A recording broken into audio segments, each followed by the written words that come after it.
పార్లమెంట్లో గులాబీ పార్టీ లేకపోతే ఆగమేనన్నారు BRS working president KTR.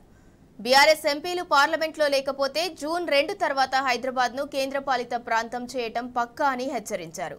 Godavari నీళ్లను తమిళనాడుకు తీసుకెళ్లే కుట్రలు ఆపాలంటే బీఆర్ఎస్ ఎంపీలు ఉండాలని చెప్పారు.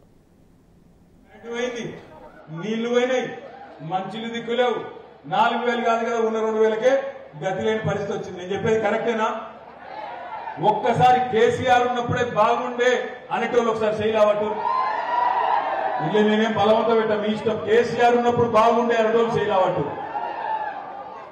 ఒక్కసారి సరిగా లావట్టు మొత్తం లావట్టు చూద్దాం. మరి మళ్ళా కేసీఆర్ తెచ్చుకుందామంటే ఒకటే ఒక్క ఉపాయం ఉంది. మీరు 10-12 ఎంపీలు గెలిపిస్తే సంవత్సరం లోపల మళ్లీ తిరిగి కేసీఆర్ గారు రాష్ట్ర రాజకీయాన్ని శాసించే పరిస్థితి వస్తుంది. మీరు ఒక్కసారి పార్లమెంట్ ఎన్నికల్లో గులాబీ జెండాకు కారు గుర్తుకు ఓటేయండి, 10-12 ఎంపీలు గెలిపించండి.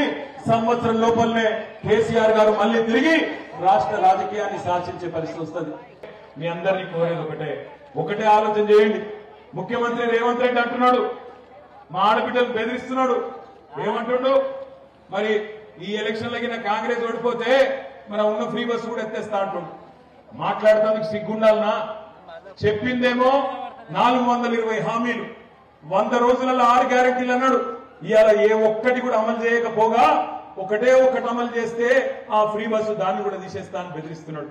నేను మీ అందరికి ఒకటే మాటిస్తున్నా, మీరు మాకు ఓటేసి గులాబీ కండువాన్ని గెలిపిస్తే మెడలు వంచి రేవంత్ రెడ్డి మెడలు వంచి ఇచ్చిన ప్రతి మాట నిలబెట్టుకునేదాకా వేటాడుతాం ఎంబడబడి 2 లక్షల రుణమాఫీ కావచ్చు, రైతు భరోసా కావచ్చు, ఇచ్చిన ప్రతి హామీని ఎంబడబడి గల్లాబట్టి నిలదీసి చేయించే బాధ్యత మాకు. తెలంగాణ కోసం మాట్లాడేటోళ్ళు ఉండాలి, కొట్లాడుతుండాలని మేము చెప్తున్నాం. ఈ గులాబీ జెండా ఉండాలి పార్లమెంట్ లో అని చెప్తున్నాం. ఎందుకు ఉండాలి గులాబీ జెండా? రేపు జూన్ 2 తర్వాత హైదరాబాద్ ను కేంద్ర పాలిత ప్రాంతం చేయాలి అనే ఆలోచన కేంద్ర ప్రభుత్వం చేస్తున్నది.